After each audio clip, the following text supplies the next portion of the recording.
अब आज का टॉपिक हमारा है फ्रेंच कॉन्स्टिट्यूशनल स्कीम। पिछले वीडियो में हम लोग क्या देखे थे? स्विट्जरलैंड। तुम नहीं आए थे? नहीं, कोई बात नहीं है, नहीं आए थे तो वीडियो पड़ा हुआ है, दोबारा देख लो, है ना।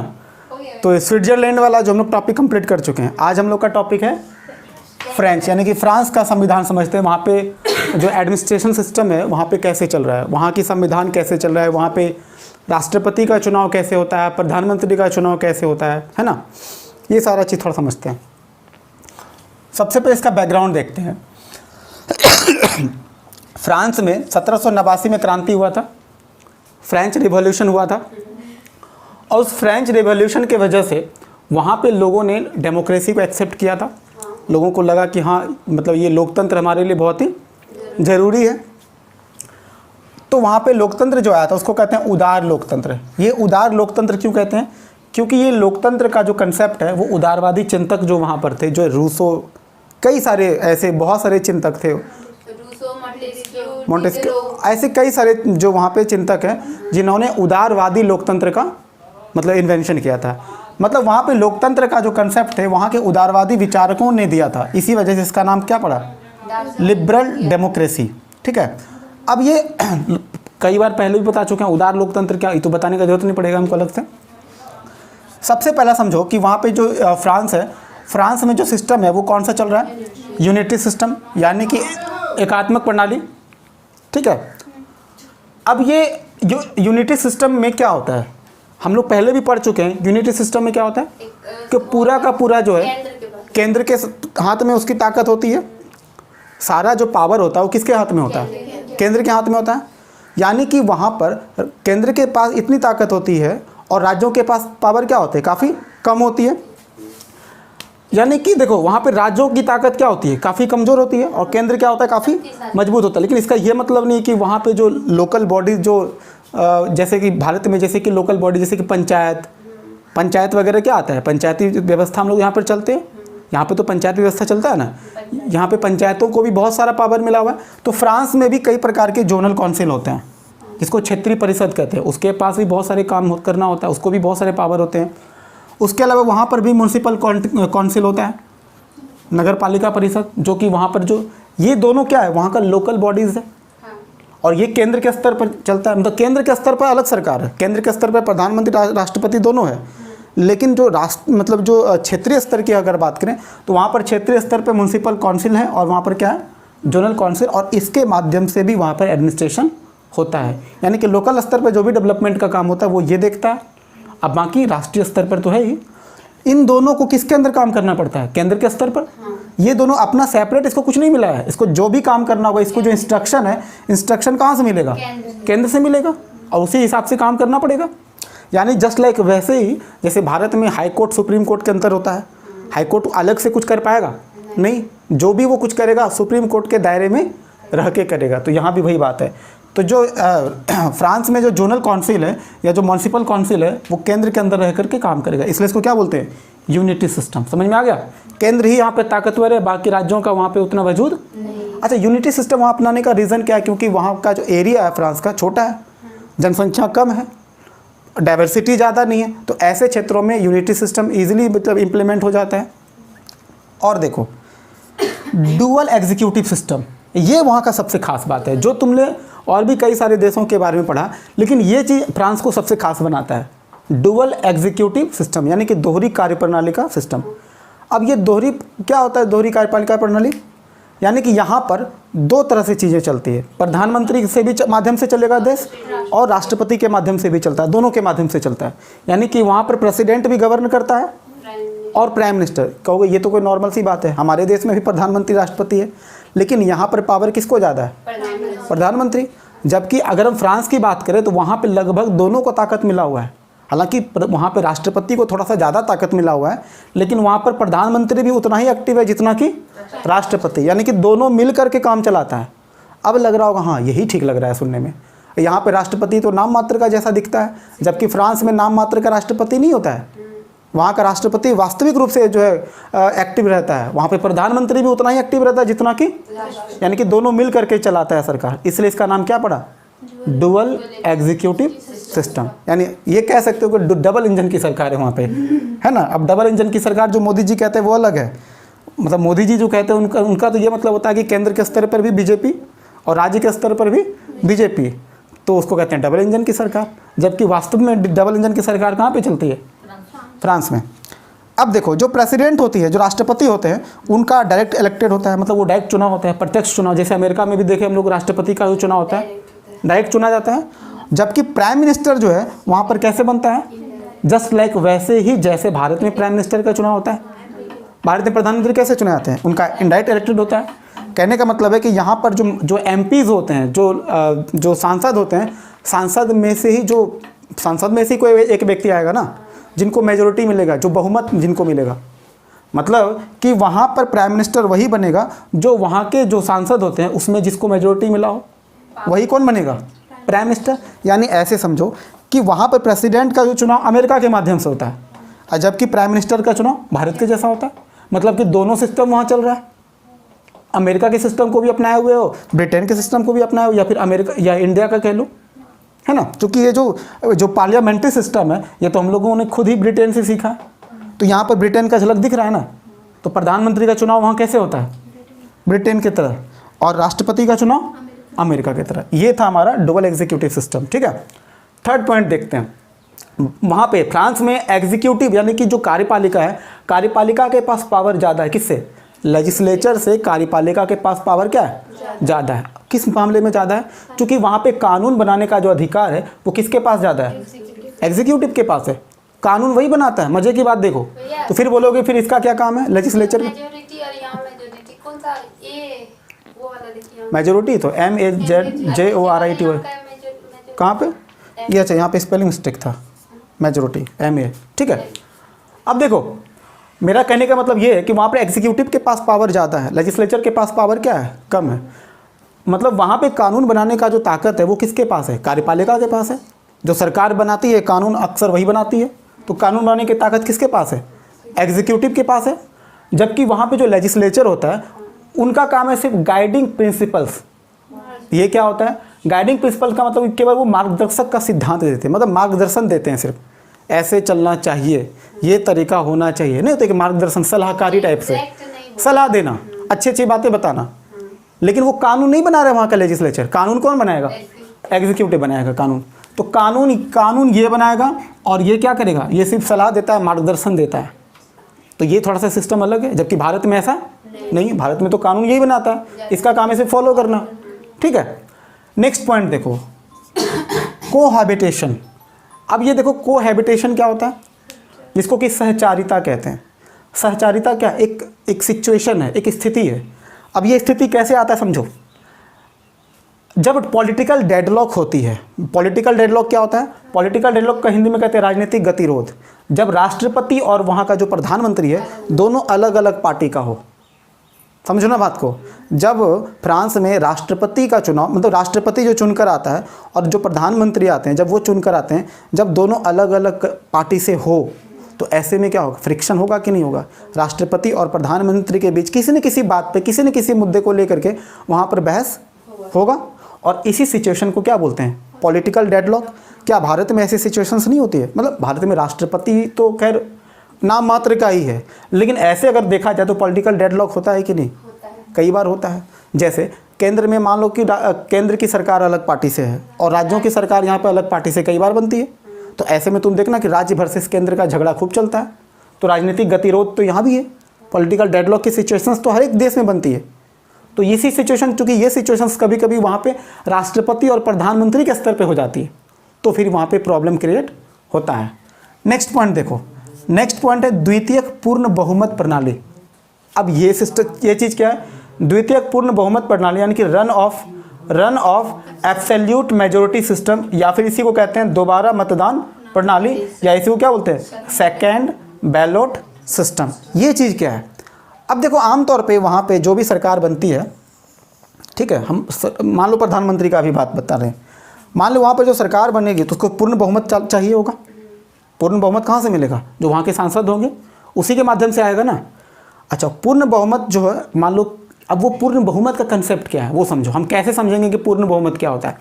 वहाँ पे पूर्ण बहुमत, मान लो कि फर्स्ट राउंड में जैसे वोटिंग हुआ, ठीक है, तो फर्स्ट राउंड में अगर सिचुएशन अगर ऐसा हो जाएगा तो मान लो वहाँ पे रजिस्टर्ड वोटर जितने रजिस्टर्ड वोटर है, अगर उसका 1/4 किसी व्यक्ति को वहाँ पे वोट मिल जाता है तो वो बन जाएगा।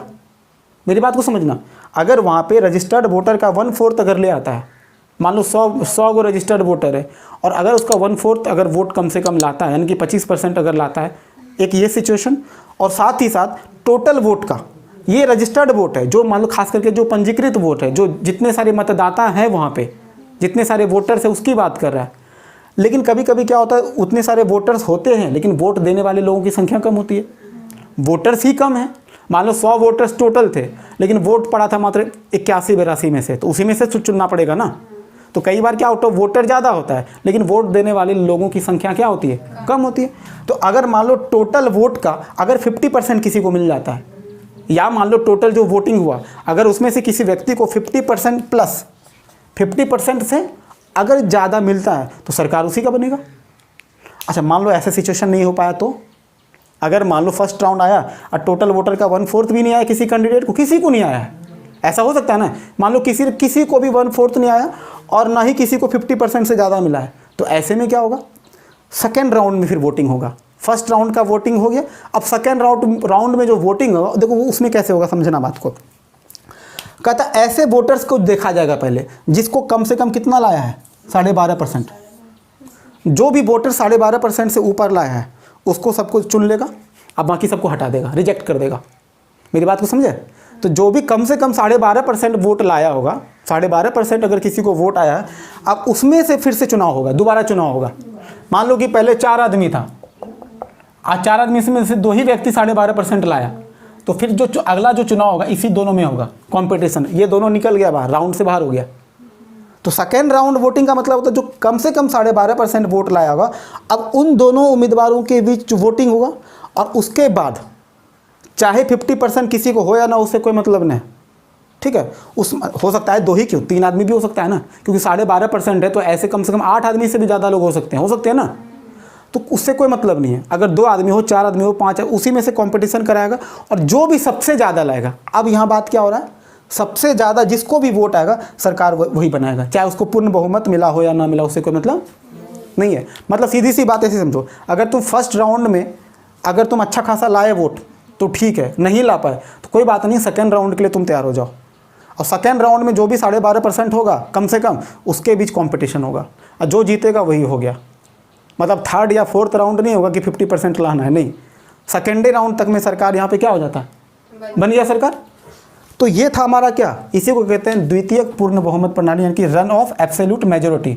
तो मेजोरिटी पाने के लिए हम क्या करते हैं, अगर फर्स्ट राउंड में नहीं मिल सका तो हम क्या करेंगे, सेकेंड राउंड में चलेगा, और इसी को हम क्या बोलते हैं, दोबारा मतदान प्रणाली, यानी कि सेकेंड बैलेट सिस्टम। तो यहाँ पर ये पूर्ण बहुमत के लिए इस तरह का लोचा करना पड़ता है। ये वहाँ पर सरकार बनाने का तरीका है।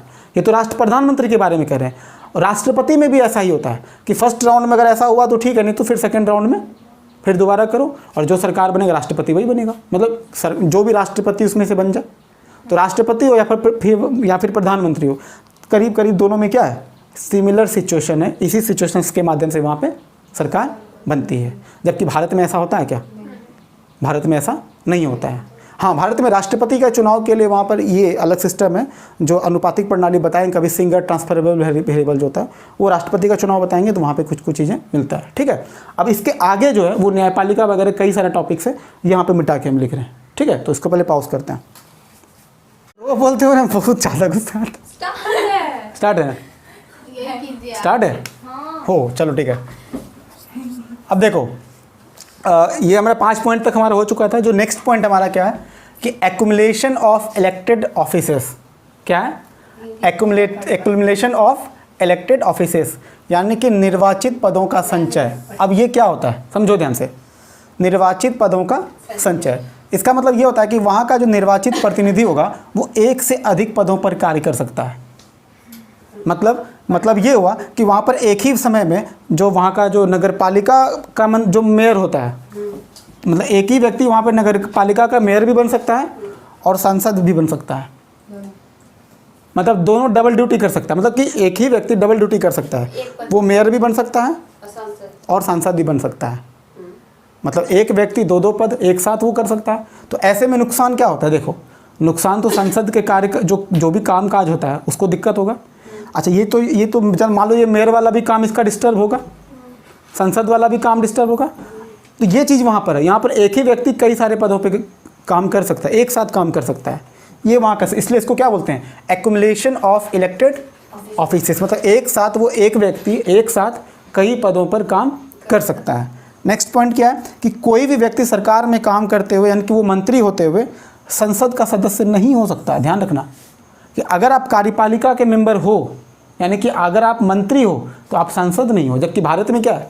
भारत में तो यहाँ पर वही मंत्री संसद भी होता है, जबकि वहाँ पर ऐसा नहीं है। वहाँ का क्या है स्थिति है कि जो व्यक्ति मंत्री है, यानी कि जो व्यक्ति वहाँ पर कार्यपालिका का अंग है, वो सांसद नहीं बन सकता। अच्छा है, मौका मिलेगा सबको मंत्री। हाँ, अच्छा, सही बात है। सबको मंत्री बनने का भी मौका, सबको मंत्री क्या, जो मंत्री है तो मंत्री है, जो सांसद है तो सांसद है। दोनों में मिलेगा, आम लोगों को भी मौका। हाँ, मतलब ज़्यादा लोगों को मौका मिलेगा इसमें। और देखो, कहता है इसलिए क्या होता है, देखो नेशनल असेंबली में के प्रत्येक उम्मीदवार को एक अनुपूरक नियुक्त करना पड़ता है।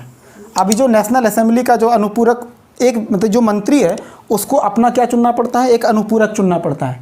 क्यों अनुपूरक चुनना पड़ता है? कि अगर वो व्यक्ति मंत्री पद पर रहते हुए मर गया, या अगर वो मान लो मृत्यु हो जाता है, या फिर वो मंत्री के पद से उसको हटा दिया जाए, तो उसके जगह पर एक व्यक्ति को नॉमिनी के तौर पर रखना पड़ेगा, रिजर्व के तौर पर। जैसे ये मंत्री है, अगर इस मंत्री को कुछ हो जाता है तो इसके जगह पर, इसके बिहाफ पर एक और आदमी को अनुपूरक के तौर पर रखता है कि अगर ये मंत्री हटेगा तो इसके जगह पर ये मंत्री बनेगा। जैसे यहाँ पर राष्ट्रपति और उपराष्ट्रपति का देख लो, उपराष्ट्रपति का पद इसी के लिए, जस्ट लाइक वो भी क्या है? अनुपूरक ही है, रनिंग मेट, जिसको क्या बोलते हैं? Running mate. तो अगर ये मंत्री निपट जाए, मान लो अगर ये मंत्री अपने पद पर रहते हुए निपट जाए, तो ऐसी स्थिति के लिए क्या होगा? एक व्यक्ति को उसके मतलब बिहाफ पे रखना पड़ता है, और उसी को क्या बोलते हैं? Running mate. ये हमारा रनिंग मेट है, मतलब अगर हमको कुछ होता है तो वो हमारे पद पे आ जाएगा। लेकिन वहाँ पर किसी सांसद को मंत्री नहीं बनाएगा, ठीक है? मंत्री के जगह पर किसी रनिंग मेट यानी कि किसी मंत्री को ही बनाया जाएगा। क्या हुआ? नेक्स्ट देखो, नेक्स्ट क्या, हमारे वहाँ की जुडिशरी की बात करते हैं, वहाँ पे न्यायपालिका को।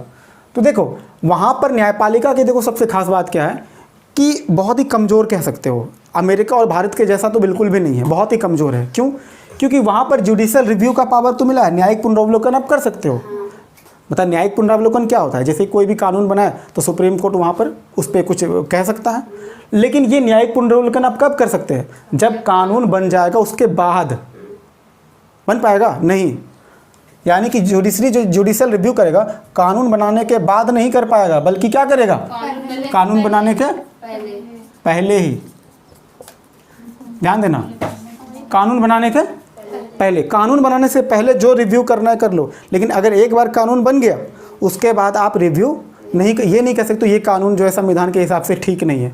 जो ठीक गलत देखना पहले ही देख लो। पे कानून भी ये नहीं बना सकते। किसके ब्याह पे? मतलब ये जो कानून बना लिया, जो हाँ, बन गया, जो बन गया सो बन गया। हाँ, पहले ही जो चेक करना था आप कर लिए, अब उस पर आप कुछ नहीं कर पाओगे, ठीक है?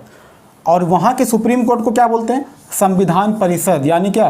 कॉन्स्टिट्यूशनल काउंसिल कहते हैं। बस ये खाली ध्यान रखना है, ठीक है? तो वहाँ का जुडिशरी हम क्या देख रहे हैं? भारत और अमेरिका की तुलना में काफ़ी कमज़ोर है। जबकि भारत में तो मतलब कानून बनाने से पहले भी चेक करेगा और कानून बनाने से बाद भी चेक करता है। किसी कानून को ये छोड़ो, कभी कभी तो ये कानून भी बना सकता है अपने से। भारत में तो जुडिशरी बहुत एक्टिव है ना, ठीक है? और इसके अलावा लास्ट देखते हैं इसका पॉइंट, वहाँ के सिस्टम को देखो। अब अगर हम बात करें, अभी फ्रांस की बात कर रहे हैं, तो वहाँ के सिस्टम को क्वासी प्रेसिडेंशियल सिस्टम कहते हैं। इसका मतलब क्या हुआ? अर्ध अध्यक्षात्मक व्यवस्था। अर्ध अध्यक्षात्मक व्यवस्था नहीं हुआ, वहाँ पे राष्ट्रपति भी है और प्रधानमंत्री भी है, तो आधा हुआ ना। तो यानी कि वो प्रेसिडेंशियल सिस्टम है अमेरिका की तरह, लेकिन कैसा? आधा। पूरा है क्या? नहीं। इसलिए इसको क्या बोलते हैं? अर्ध अध्यक्षात्मक व्यवस्था। उसी तरह से क्या हो जाएगा? क्वासी पार्लियामेंट्री सिस्टम, यानी क्या? अर्ध संसदीय व्यवस्था भी, क्योंकि पूरी तरह से वहाँ पर संसदीय व्यवस्था को भी नहीं अपनाया ब्रिटेन की तरह।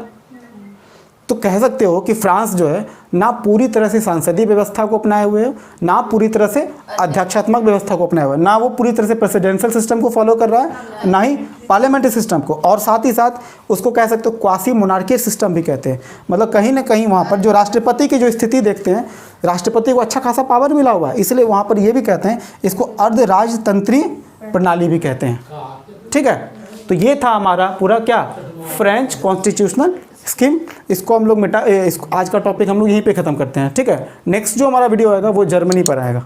ठीक है, तो आज हम लोग यहीं पे छोड़ देते हैं।